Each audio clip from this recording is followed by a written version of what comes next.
It's 1962, one of the most prestigious neighborhoods in San Francisco. A man and a woman walk into a building at 225 Chestnut Street. They head up to a dark apartment on the top floor. The woman hands the man a martini from the fridge. This woman is a sex worker, and the man is one of the many clients who visited this brothel between 1955 and 1963. But this isn't an ordinary brothel, and that's no ordinary martini. Behind a large one-way mirror sits a CIA agent, sometimes more than one. Their task is simple: to watch as the clients of this brothel relax. But why? Meet George Hunter White. Before watching people in brothels, he spent decades in a career tangled with drugs, war, and the CIA. In the late 1920s, on the streets of big US cities, you could easily buy heroin, morphine, and Chinese opium. It was the early stage of the government's war on drug dealers, and some saw opportunities in it. Young George didn't want to just write about federal heroes catching drug dealers. He wanted to become one himself. Decades later, he would make headlines as the man who, with the CIA, dosed unsuspecting people with powerful psychedelics using drug-addicted prostitutes. But let's go back to 1934, when George White joined the Federal Bureau of Narcotics. George hunted mafia bosses and infiltrated criminal organizations. Once, he even learned Chinese to infiltrate an opium smuggling gang called Hip Sing Tong and took a blood oath at their altar.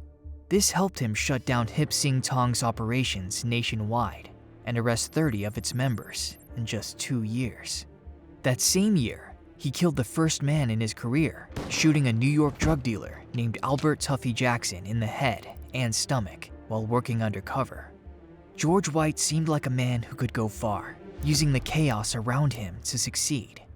But this was just the beginning, and another chaos was approaching where George could truly shine.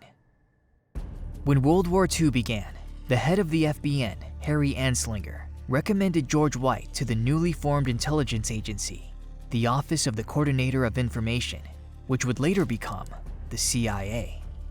White became an instructor in COI schools in Washington, teaching counterintelligence to hundreds of undercover operatives deployed worldwide to fight Nazi Germany and Japan. Later, White himself was sent to Asia as an agent. One night in Calcutta, White hid in a hotel room closet, watching a secret meeting between a Japanese and an American soldier. When the Japanese soldier pulled a knife on the American, White burst out and shot him. Another time, he strangled a Japanese soldier to death and kept a photo of the corpse in his apartment. But that's just a rumor. During this time, European chemists exploring traditional medicines discovered LSD, psilocybin, and DMT. For psychologists, these mind-altering drugs held the promise of treating mental illnesses, but American spy agencies saw something different.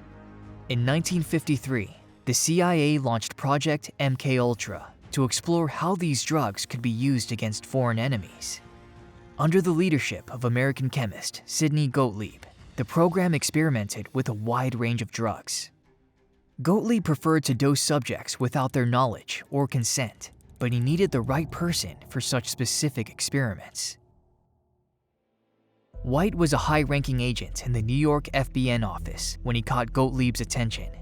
The chemist was impressed by White's previous work, giving marijuana to mafia members during interrogations. So Gottlieb recruited White to set up 2 safe houses on 81 Bedford Street for a new phase of MKUltra research. Posing as a former artist and sailor, Morgan Hall, White agreed to lure subjects to the safe house, dose them with drugs, and report the results to Gottlieb. In return, the CIA allowed the FBN to use the place for covert operations, often for personal pleasure. The CIA covered all expenses, including a well-stocked liquor cabinet, a significant bonus for White. Gottlieb personally handed over $4,000 in cash to cover the costs of setting up the apartment in a lavish style that suited White's taste. CIA technicians installed transparent mirrors and microphones to record everything happening inside. In the future, the CIA would apply some of the surveillance methods developed during George White's safe house operations in European bedrooms. Operation Midnight Climax almost ended abruptly a year later when Frank Olson, a high-ranking CIA chemist working on MK-Ultra, was found dead in November 1953.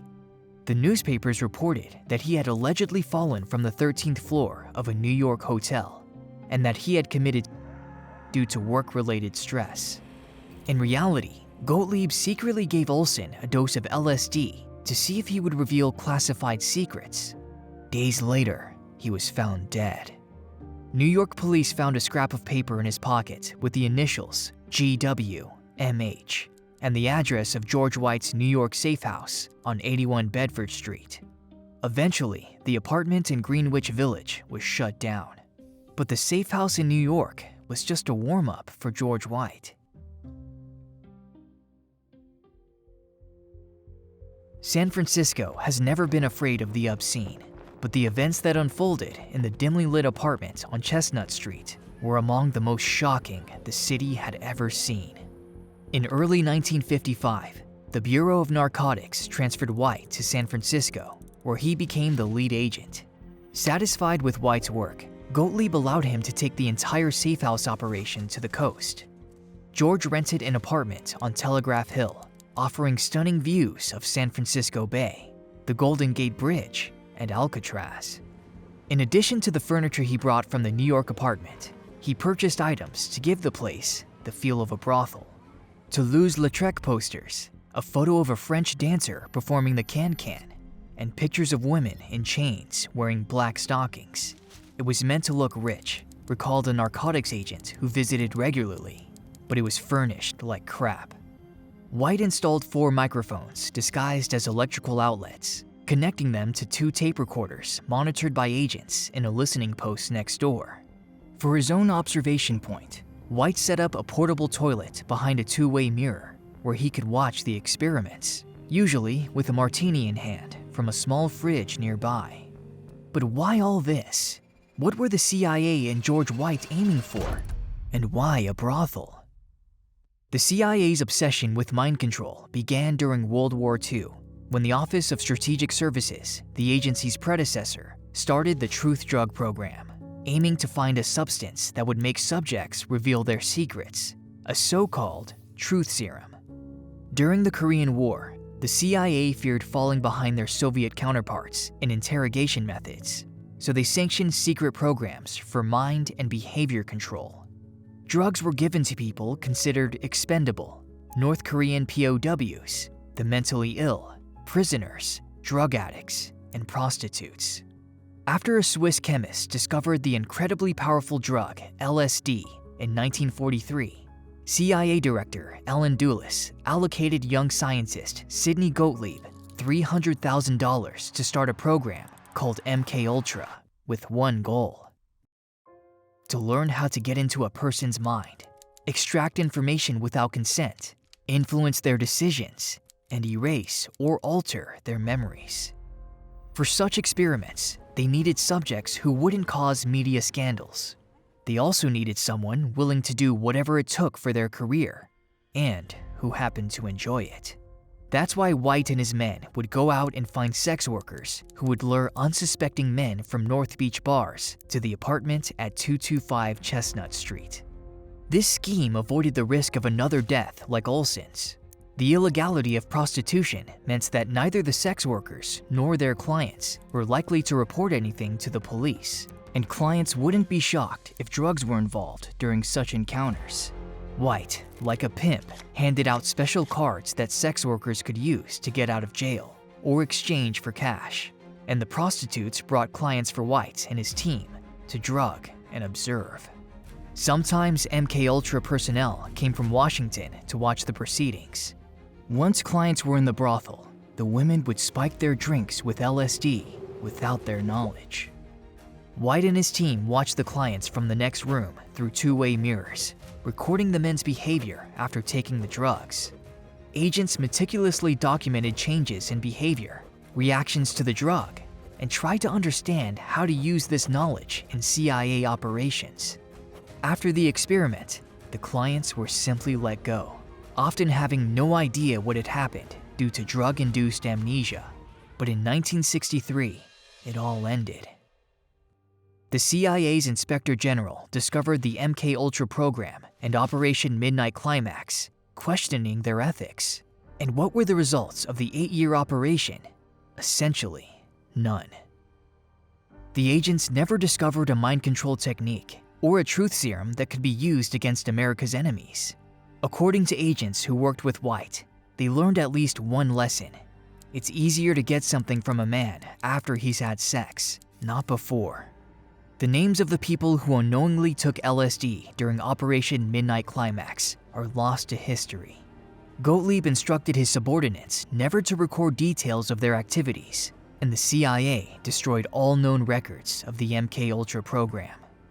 White didn't stay in San Francisco long. That same year, he retired from the federal government, and a few years later, he died of liver cirrhosis.